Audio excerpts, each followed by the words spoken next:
Okay. We gave him a little bit of a break, and myself. And really looking at the bottom of his foot, he doesn't have a whole lot of, hold on, I gotta be able to pick this up now. So you can see like the chunks that are missing, stuff like that. It's a little long on this side and that side, not so much over here. But like these parts, all they are is for balance of the hoof. They're not really for, oh yeah, and when I'm trimming right now, okay, so you've got the sole, like I'm literally, because the blade on this is flat, so you just literally are pretty much at the level of this sole, and then this, and of course, I mean, you pretty much will take that off of the file, but like even over here, there's actually a little more. So I'm going to put this kind of level down to the sole and cut it flat across, at least up to this point. And I might take a little bit of this just to kind of get it so it's kind of sloping evenly down there, and it's going to kind of swoop a little in the middle here, because when they split out, it typically is here. So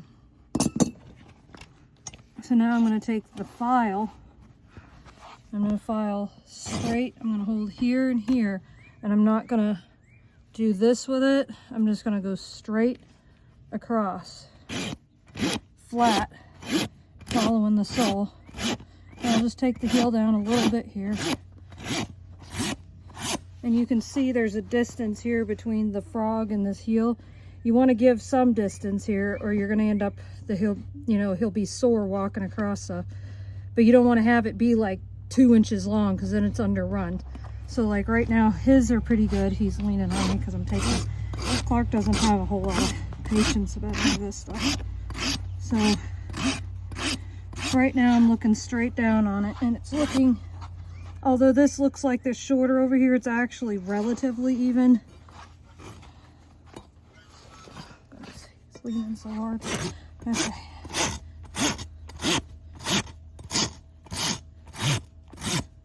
There we go. And I'm just going to go down to the main hoof.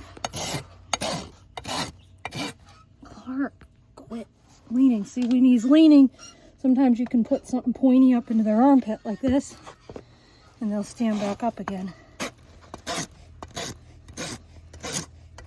You don't have to smack them necessarily, usually, pushing on them, but sometimes you may have to give them a couple of